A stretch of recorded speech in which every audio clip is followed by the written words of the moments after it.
Welcome to Warblog. I haven't really done anything since yesterday, but I did a video and I thought, hang on, it didn't work, and then maybe I think it does. I've just sort of not so much upgraded, but I adjusted the drone capability. So I'm just going to run through it. There's a couple of little things I think, hang on, that's a bit odd. But I'm not going to worry too much about that at the moment. So again, we've got this drone field. It's very similar to the air superiority one. So what I'm going to have to do is put like some sort of watermark here that makes it clearly a drone field, because the aircraft, if there were aircraft, there would be another blue box there and another red box here, and you wouldn't really know what was what. So, but we're going to start off by putting something into drone superiority. I'm only going to put 3 because I want to sort of keep it a bit flexible. And I sort of have done some of these attacks before. So I'm going to move him there, and I don't think we need much more than that. I think this is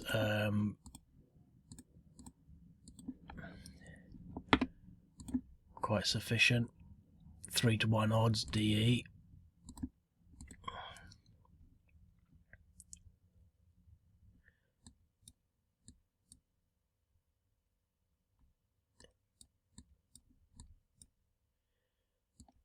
I sort of did this before, and yeah, I won't do it again. If you just do 2 on 1, it's a 1-to-1 odds, and I did that before, and I got an attack of retreat.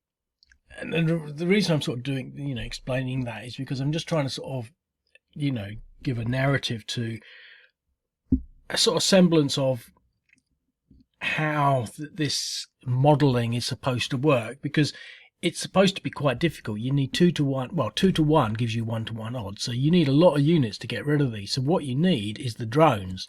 So let's supposing we're actually looking at this. Now, I haven't put any artillery in or anything like that. And it's always better to do one at a time.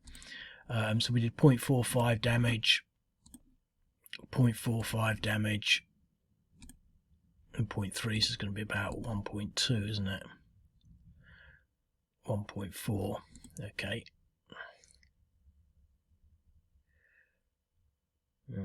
Maybe my maths is a bit off there. I'm not going to worry too much about it at this stage. So, but basically we've done some damage on that. So this reflects that we really want to have drone superiority, and we want to have drones coming in and doing the damage, so that the actual regulars in this case, their mechanisms are actually secondary to the mechanisms of drone saturation. Now, I haven't put too many drones in here, and the drones are off balance, so we need to sort of put that into perspective. We're just going through really and looking at these things. Now what we've got here is the Ukrainian turn. Now obviously they're on the defensive. They're not really going to be, they could possibly attack this unit, but he come out of his defenses on that. We could attack with this one, but he's at 4.2.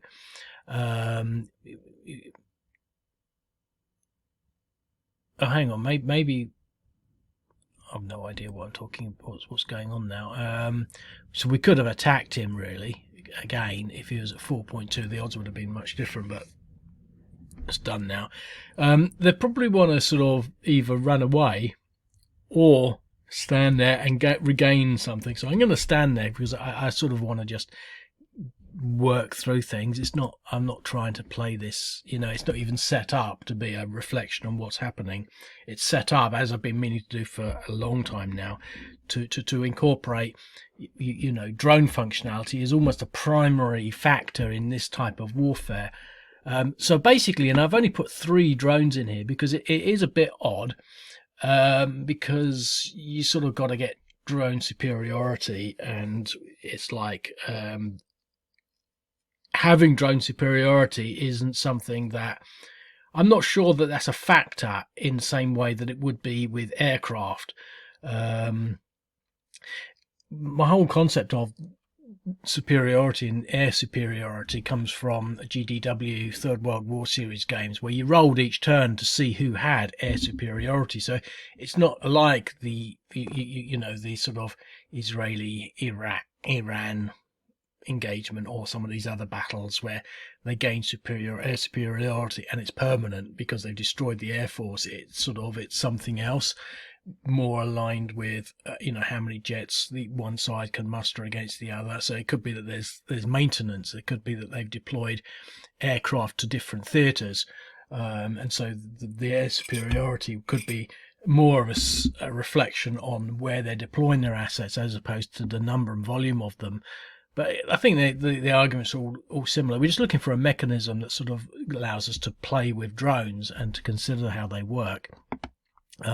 So basically, we're going to actually, if we want to blow this unit up, let's suppose we want to now use our drones. What happens is when we go in, and this is what was missing in yesterday's videos, we've actually got to pass 3 drones. And what happens is if we attack with these, what happens is you actually go through these drones first before you get to these, and you could get shot down. We're only a 3-1. You could be aborted, or your attack could be reduced in effectiveness. So let's just do that. So it was aborted. Basically, these were so, and we're not talking about one drone. So this is a drone operating unit, so to speak. And it's all a bit odd because you don't destroy the unit. But so basically, we probably knocked out their units, but they've still got more drones left. It's all a bit abstract, which is fine because hexes are abstract, so we don't have to worry too much about it being absolutely perfect from a modeling or simulation perspective. So that's basically how that works. So basically we can use our drones, but we don't have drone superiority. So what we might want to do is try and get drone superiority. Now, we don't have very good drones here, so it's not brilliant, and I have put in some stronger drones later, and I'm going to try and just get through the game so we can maybe get some of those out to show that it's not just about having drones and then winning superiority. It's as much about the volume and quantity of drones that you get as reinforcements. And so it can get a bit fiddly like that. But if we attack here, so what we've realised, what's happened now is the attacker we lost one drone. The attacker was aborted, so one of our drones was aborted, sent back to base. Defender was aborted, so they had 3, so one of them got sent back to base. So if we'd only done half of ours, there's still 2 Russian drones in the air superiority pool. Attacker was eliminated, so basically the Ukrainians lost 2 drones, but their drones are a bit weak. I can't quite remember how the maths works, but I think it's quite simple. I think you basically get your number, so the Russians will they'll never be less than 4, well, they'll never be less than 5, so this was obviously on a die roll of 2. The Ukrainians are obviously on a die roll of 1, a base of 1, so obviously they both sides rolled a 2 there. Here, the Ukrainians rolled a 4, and the Russians rolled a 3.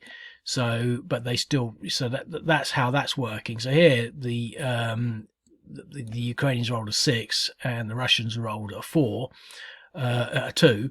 So obviously that's how they got the defender aborted. And I thought that when you get that sort of result, you then what happens is there's an invisible sort of calculation based on the probability of whether it is an abort or eliminated or something else. I don't think it's sort of, you could have 2 7.6s with different results, but basically, as you might imagine with the stats, the Ukrainians have pretty much lost 2 drones, and the other 2 are now aborted, so that they've lost them in their turn. Sometimes we can have it that there's nothing in there, but they've still got 2 units. If we'd had 10 units and we'd only tried 5, we'll still have another 5. We could try again. So this is the general premise of the drone functionality, and I think that what I might try to do is to build some more scenarios, because what's been happening is I've been not too inclined to build scenarios when A, the progress is really slow, and B, it just seems that there's not actually a lot of ground combat. It's all sort of drone work followed up by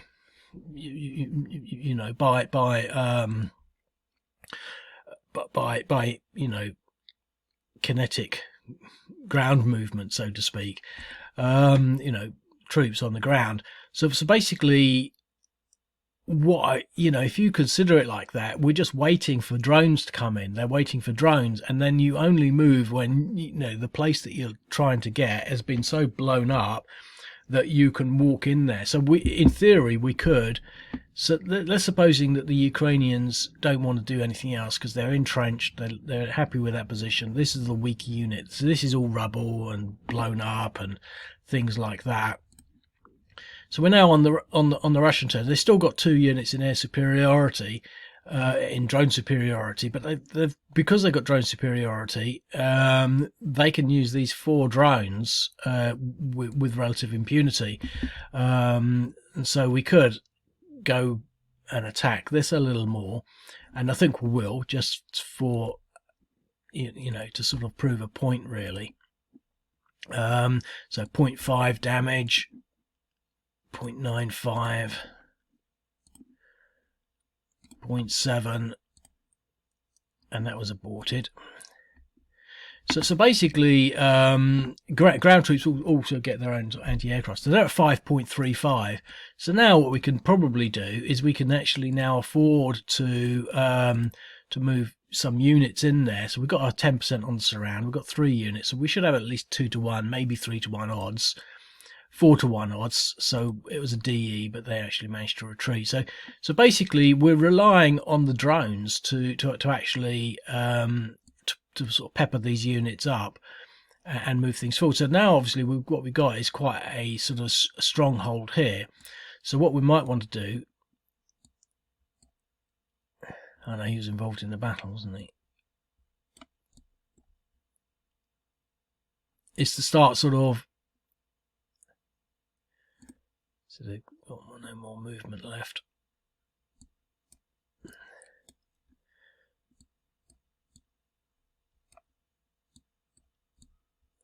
So obviously what we're trying to start doing is to prepare for that, but we're not going to move in there yet because we want to wait for our drones. So we've now moved in this, and I'm not saying this is a reflection and perfect model. All I'm saying is this is my introduction of drones, because I think that there is an unanswered, I think there's a lot of things that sort of make it quite difficult to model what's happening in a sort of satisfactory way.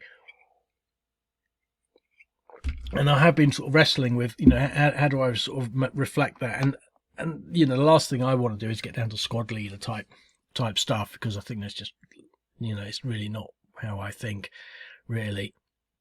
I don't want to be worried about sort of that level of granular detail. But I think the point I maybe was trying to get to is that it would be nice to what I was thinking yesterday was blocking movement within a zone of control, or making zone of control within zone of control, basically end movement. I mean, that's what happens with all normal units, but irregulars, they can. So a regular unit could move from there to there to there, but that would be entering a zone of control. And I think if it's an irregular versus irregular, they shouldn't be allowed to really do that, because this means that they can create a line of defense here. If you try to pass through it, you're going to be stopped there, and then the next turn they can get you on both sides, as opposed to maybe moving there and there, and suddenly being behind these enemy lines. So it means it means that you can form a line without having a unit in every box. But that's something else. So we've done that. We've done some movement. Let's go on to the Ukrainian turn. So now they've got 3 drones. Obviously, we can try for air superiority again, or we can just try and blow these up. So let's try and do that, because, well, let's try and do this because we've got a stack of 2. There's a stack of 2, but they're in the open. So let's just see what we can do with these going through 2 units of air defense. So it was half strength, but did some damage. It's always a bit weird because it doesn't seem to really affect things. It was half strength, did 1 damage and no damage. So we did a bit of damage on the first one, putting him. Oh no, we did it here, didn't we? 9.95 and 0.6. So if they don't move, that's going to be completely irrelevant. We don't want to attack from there because we don't want to lose our entrenchments. What we could do is, and it's been a long time since I've done this, we could do an attrition that preserves our defences at the last time, and we did 0.6 damage, and they're still entrenched, but now they're at 1.5 and 1.2. So I'd totally forgotten about the attrition factor. We want to rest him. He's probably going to die. But here we might want to move these in, but I don't know. We'll wait because in theory there could be units they're facing here, same along here. So that's that turn. I'm not sure we really want to move too much. I think it's going to be better to sort of move through the turns. So now I think the Russians have just got some more drone reinforcements. So, you know, now we can sort of start pounding this. We've got air superiority, so we don't have to worry about that. So we can just sort of go in here and just do what they're doing, you know, just blowing all the buildings up with these little drones that are finding out where they're hiding, blowing their trenches up, blowing their vehicles up as they sort of drive down the road. I still need to do something to stop all these. Now I'm using ChatGPT for things. I can actually maybe do a little more on the sort of, you know, making things, adding a little extra value, because it's quite good at that. It's very difficult at certain things. So we just used all our drones on that stack, putting him down to 1.9 and 0.6, so not a lot of damage, and that they'll probably recover a lot of that. But we could try and push them out. But I'm going to leave it because I'm trying to sort of play it. Well, we can do an attrition. So we're not going to do an attack, because an attrition is, you can't get a retreat on attrition. I can't even remember how the attrition rules work. Successful attrition attempt, 1.6 damage. So we managed to take them down some more. So 5.3, 3.5, 2.2, 2.3. So they're now, see, I need to do something about that.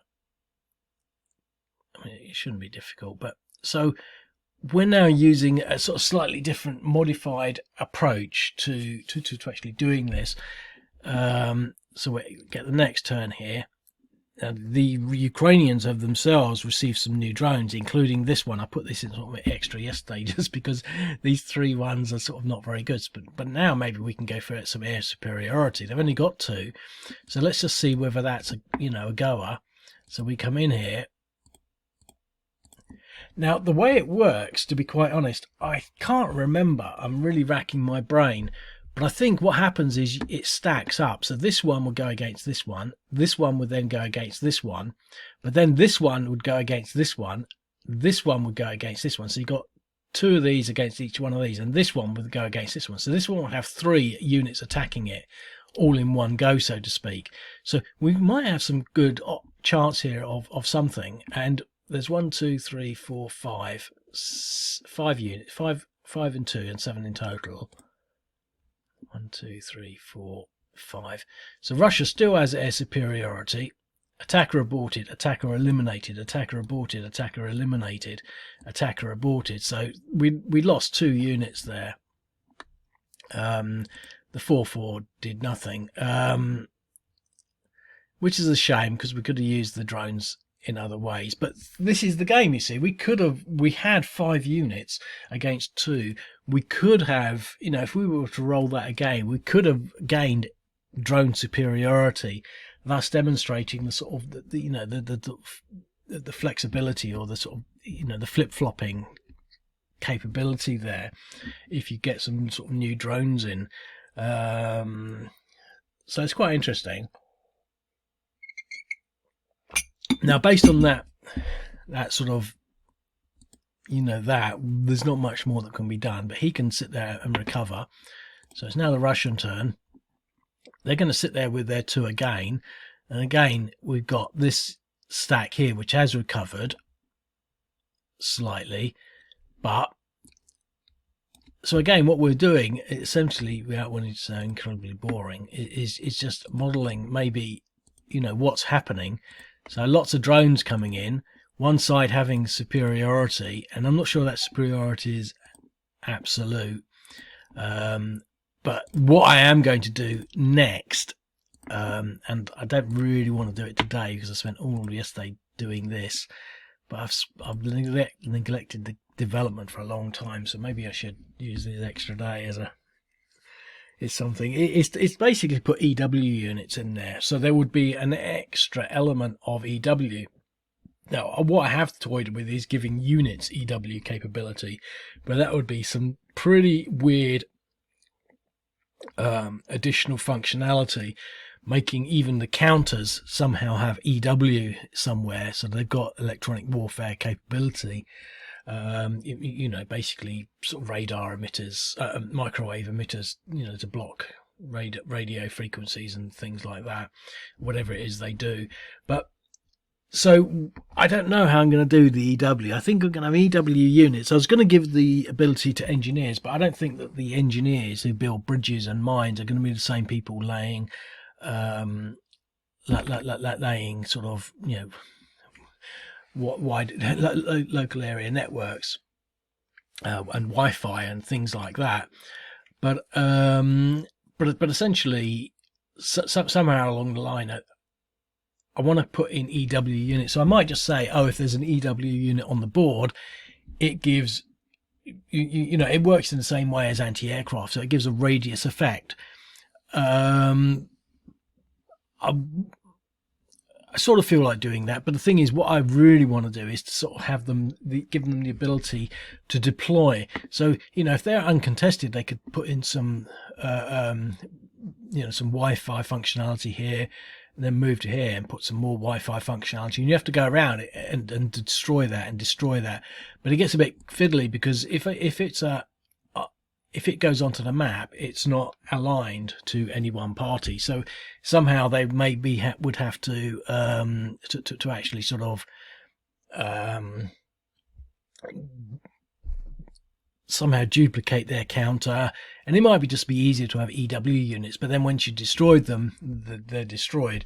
So I don't know how I'm going to do it, but I might just, to make it simple, put in some EW units to give them 0-0 functionality and movement, and then sort of, somehow incorporate that, and at least that will reflect EW, because although they don't have drone capability, they could have a lot of EW ground capability that will affect the Russian drone functionality. And if you put it all here, then this would be a big Wi-Fi no-go zone, but these would be undefended, so to speak, or something along those lines. So I might do that next.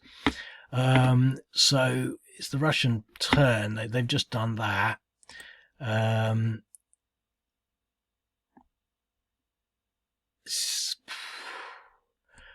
I'm going to do again is I'm just going to do an attrition, and I'm doing that deliberately. I think we could probably oust them from there, but I'm just trying to sort of maybe play it as it appears to be working. So we did 2. So now he's at 8 and he's at 5.2. So they're going to recover next turn to 7 and 4. But next turn after the drones, we could probably just go in there and mop them up. And I think if you consider, even the Russians are now even entrenched themselves. So this is sort of would reflect the sort of this very slow bit by bit struggle of what's happening. So now the Ukrainians are back. They've probably got some more reinforcements there. That's giving them the sort of the impression that they got the same number as before. But let's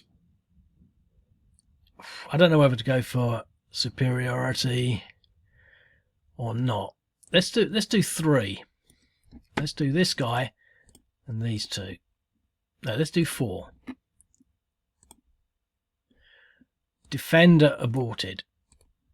Standoff. Oh, look at that. Attacker aborted. Defender eliminated. So that was probably, well,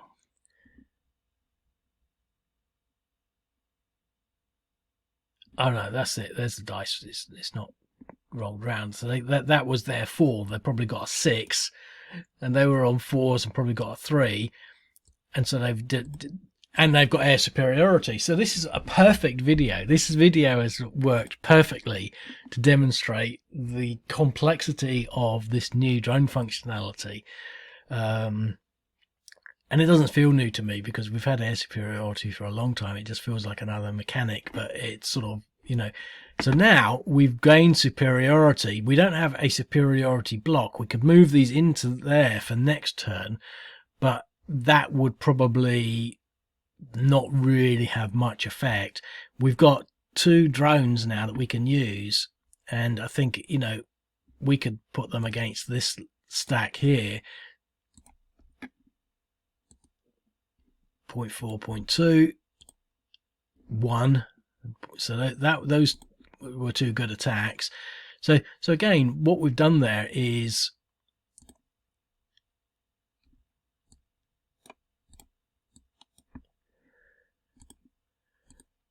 it's demonstrated the significance of the drones, because they're actually defining the weak points. We did 0.2 damage there. So we're only going for attritional losses across this hex. We can maybe try for some attritional losses here, just for the hell of it, without success.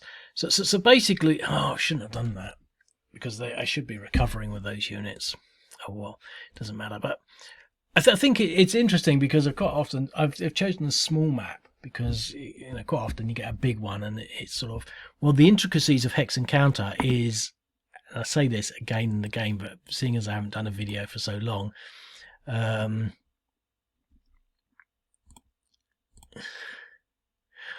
can say it again now.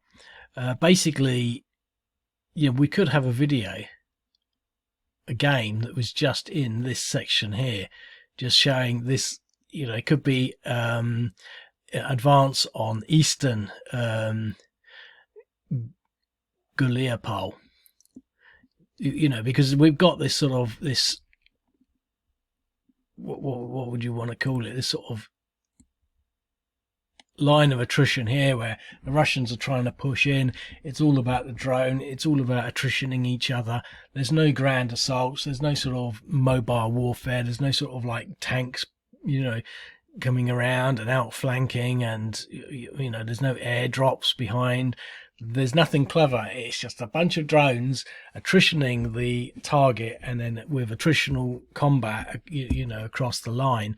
And it's slow, and it's hex by hex, and as they take one bit at a time, obviously the city is left as a pile of rubble, and then other units will then take in the you know, that position, and I think, you know, if you add in other things, like there could be mechanized units, there could be artillery, there could be rockets, and there could even be airstrikes, and there could be a lot of other little units like mines and obstacles and all that stuff that I've not included in this.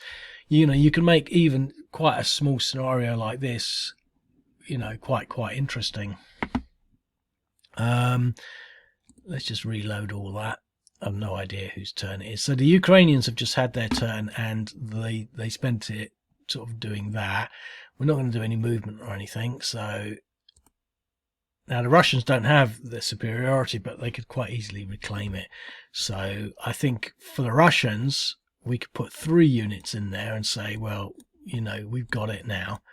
And the rest, this is just for sake of argument, I think we can go in there and attack, but we're just going to use more drones. So again, thinking about all these videos where we see sort of little drones coming into hedge lines and going into buildings, blowing things up. You know, that's so we've routed one of these, and we've not really had any sort of direct attacks. But now I think we can. I'm not sure whether I missed something. Oh, there were only 2 units in there, and one of them's routed now.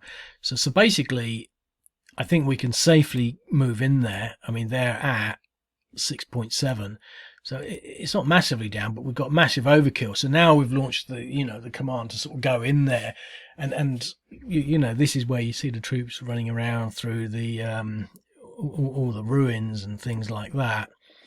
And obviously it was only 4-1 odds, which is not brilliant. I mean, it's actually the odds that you would want to do a successful attack on. You wouldn't really want to be doing it 2-1. I mean, that would be not a crap shot. I mean, obviously it's in your favour, but I would have thought we would have got that after all that up to 6+, 6 or 7-1. Obviously it doesn't go higher than 7-1, I don't think. So 4-1 was sort of actually probably, we could have probably done it last turn at maybe 3-1, but we've done it at 4-1 because remember they're entrenched, they're in urban, light urban, so they get a lot of defensive factors themselves. Plus these units I think are depressed, so they were reduced slightly. But we did have the surround, etc., etc. So now we've actually, and obviously I don't have the ruined or rubble factor in there, which I'd like to maybe put in at some point, but now we've moved them out of there. He was forced to retreat, so what we can now do is move some units in there, and just because it's so obvious, we could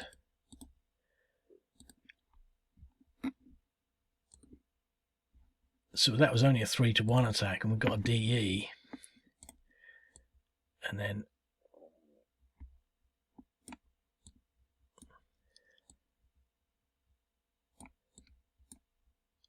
so again we've got this dynamic front now. Now, for example, we could not attack into that, or we could actually, but I think we won't.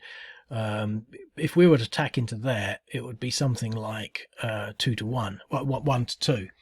So here we might get a 1-1, so it's still not what ideal. It's still not really what we want. So we'll do a couple more turns, maybe quickly, because it's 31 minutes. So again, the Ukrainians have, so they're struggling with their drones, and I mean it's doubled really, because they obviously lost their 4-4, which is a shame. You would have thought that would be maybe something that would swing the balance, but if they hadn't lost it, they could have swung that balance. And they did win air superiority, but I mean, maybe if I'd given them better numbers, and other games maybe I can adjust this, but I don't think I really feel inclined. I'm just sort of demonstrating things really. But so again, you get this sort of picture. If they can keep getting new drones each turn, you can actually sway the balance quite significantly, and what's on the ground, it really just has to be sort of almost cared for and treated properly, and only used when you're certain. And I think, to be quite honest, I don't want to do any more turns now, because it's been half an hour. I've got other things to do, and I might even do the EW stuff. But I've got something definite to do before I even do that. But basically, I think what we're looking at is this change in modern warfare. So we've even got, this Thailand-Cambodia border issue where they're using drones. There's a lot more people using drones. In Syria, they're using drones. They're using them in that African place. I can't remember what it's called. I don't know, where the super reserves or whatever it is were sieging the city. We could find out, because I know this scenario. Sudan, El Fasher, Sudan. We're using drones in that. So basically, more and more people are using drones, and I think one of the things that, I'm very skeptical about this war, because I, as far as I'm concerned, it's not been fought as you might imagine. The press is leading, the sort of the narrative with, it's a war, but it's not really. It's a sort of pretend war. It's almost Orwellian. There's this constant war, and it's very much like the Wanting Seed. Who did the Wanting Seed? Same guy that did Clockwork Orange. Burroughs, was it?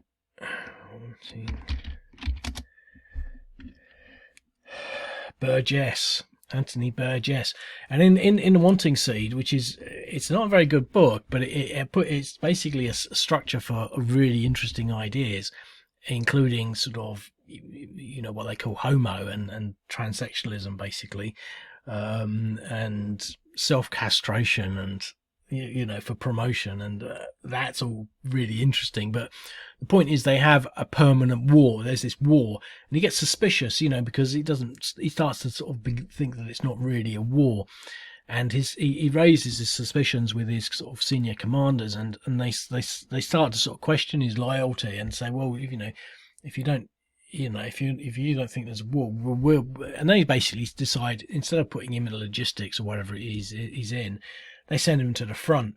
And basically, it is actually a complete conspiracy, because what they're doing, they're just sending loads of people, because you have to bear in mind the previous narrative, because it was all about overpopulation, and which is why people were self-castrating, for promotion and being homo, so they didn't procreate, but the abstinence, so to speak, brought about pestilence and disease and death. And so they realized that they had to breed, but now they've got a population problem, and so they solved that by having a permanent war. But it's not even a war. It's a bit like this. It's a bit like this sort of band, this strip of land in the east of Ukraine, where they're actually they're just sending people into what people describe as a meat grinder. They're just sending people in. But in The Wanting Seed, it's actually even more sinister than that, because they're all preparing. They can hear, it doesn't feel right, they can hear some sort of aeroplanes overhead, they can hear some artillery going off. It's like the trenches in the First World War, but it doesn't feel quite right for some reason. I think it doesn't feel like there's enough of it. And then they're basically given the order to go over the top in the trenches, and as they go over the top, they basically get mown down by all the enemy machine guns. But basically the whole point is it's a trap, from the point of view that the enemy machine guns are all set up in such a way that they know that everyone going over the top is going to be killed. The whole idea is to kill all the people going over the top, and both sides kill the other person's troops. So they both know that they're doing this, and it's just a way of getting rid of the people. And so what we've got here is this new form of warfare that I don't think, I think if they were really truly at war, Kiev would be a pile of rubble by now. I mean, they're talking about how they're sort of blowing up transformers and power stations, and I think there is sort of some sort of effort to sort of bring about a forced conclusion, i.e. through war. But even so, they're not really blowing up everything. A million people are out of power, but they all seem to go back into power. They all seem to be sort of, surviving and things like that. But that's all sort of aside. Basically, we're facing a new form of, warfare and I think this is what's happening. See, both sides are complicit in propagating this Burgess type warfare, that 1984 type warfare that I've just sort of attempted to describe there, where they're both complicit in just setting these two groups of people against each other in the potential for war. They don't have to do a lot. This is another thing that is quite significant and important maybe to note, is that as opposed to, in the Second World War, we had like about 6 million men across the whole, East or Western Front, whatever you want to call it, about both fronts. We had millions of men, whereas at the moment, there's only like about, in this place here, probably 200 people, 200 men. The manpower is not even really so much of an issue anymore. Whereas in the Second World War, everyone had to be conscripted. You could wage a war like this for much, much longer, because you've only got 200 people on the front line. You're not losing, like in the Iran-Iraq war, 80,000 people in one day. The casualty limits are, although probably unpleasant, that they're actually not in the thousands. And so the density of units in these trench lines and defensive lines is very small. You can see that from the videos. There's not like loads of people. The trenches are mostly empty. they're sending 5 people against 3 people, in a sort of like 200 or 500 sort of meter sort of, expanse of defensive line with support from, the drones and things. But the bottom line is, what I'm trying to get to is that it's all about the drone capability and this new form of warfare.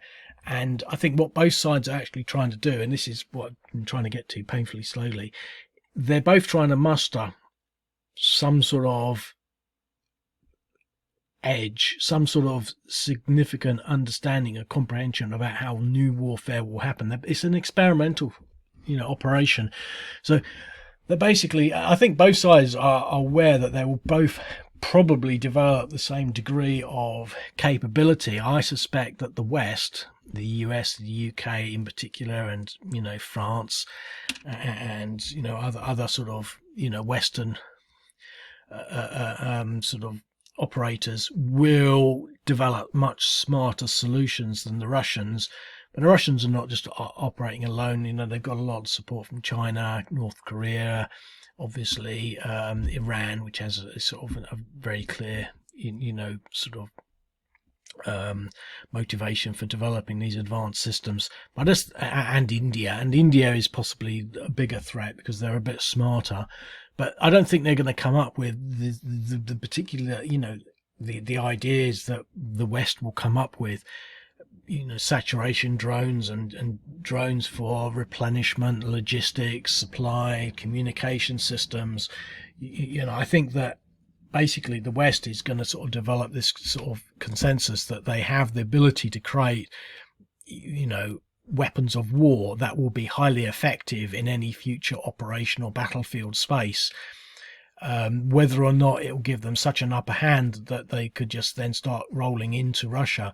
And I think, my idea and sort of opinion really has been that this whole war is a war of attrition that will culminate in essentially, once they've developed the systems and have an understanding of how they work, they will move wholesale against Russia, which will be exhausted from 3, 4, 5 years of war.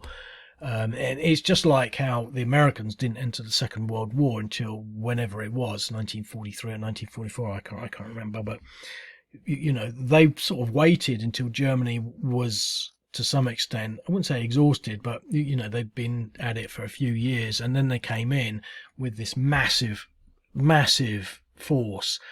And I think that at some point they will just say, okay, we understand how these drones work. We can understand what we can do, how we can take out, forward lines and rear lines, and they'll just use the most massive and significant mobile strategy that you can imagine, getting to Moscow within 2 days or something like that. I'm not saying that will happen. I'm just saying that I think that, that there is that scope. But the bottom line is we're dealing with a new form of warfare, and that both sides are pretty much experimenting. The world is experimenting with this new form of weapon, the drone, and all the other things, the electronic warfare, and all that sort of stuff. And basically, it's going to change a lot of things, because now even third world nations can start to sort of think, well, how can I use drones for for their own benefit? And even sort of India, Pakistan, Cambodia, Thailand, you can almost hear them thinking, well, hang on, if we really, really up our drones, we can just basically invade, and Thailand or Cambodia could just basically by force take this contested land, this contested borderland, using drones. And so, you've got to sort of consider, well, what does the West do with that? Because now we're going to have an enemy that is bit by bit is going to be, drone enabled. They're going to be sort of using, because they're actually, these are not complex things. I mean, the deciding factors historically were ballistic missiles, were what are they called? Guided or ballistic missiles, cruise missiles. Yeah, that's the ones, cruise missiles. That's what I was thinking. These are incredibly expensive things that can carry, masses of different types of payloads, including nuclear. But we're dealing now with DJI drones. I have one in my, in my sideboard here. And so they're developing systems that will be using very cheap technology, and you're seeing this in Syria and places like that, where they're actually starting to realize that they can do this, and it changes a lot, because now these sort of protagonists can engage in a different way. So now, there's a lot of talk about airport security, because you really, airports are now become very, very, very sensitive. Obviously the Russian bombers were blown up by a drone swarm released from the back of a container lorry. Very clever, but the cat's out of the bag on that. I mean, it can easily happen at a European airport now, European airbase. So we've got this, even just sort of, terrorism now can, it's really just a matter of time before someone has decided that, probably shouldn't really talk about it too much, because whenever you start asking questions, you sort of think, hang on, that is a bit odd. Why hasn't that happened? I mean, it would be nothing. It would take nothing for someone, they can get in tons of cocaine, tons of this and tons of that. The terrorists seem to be bent on killing everyone, but they don't seem to have sort of got themselves together to sort of bring in enough to create a drone and to drive it into Big Ben or something. Something as simple as that. And you could probably get a hybrid, drone system, and engage in that sort of attack. Even with the Palestinian-Israeli issue. I mean, I know there's an attack on Bondi Beach, but you could probably find that that sort of mainland type terrorist activity leveraging drone capability will increase. And the fact that it's not is a bit suspicious, but it's like, we don't want to sort of like think ourselves into sort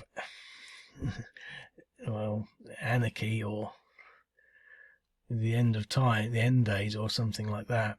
I don't know what I'm talking about now, but anyway, this is it. So I'm going to leave. I'm going to leave this at that, because it's 47 minutes. You can't see the time, but here we got new drone functionality that will give me, I think, a bit of impetus to sort of create some more scenarios where I have a little more where I pay a little more consideration, maybe to the details, adding other things.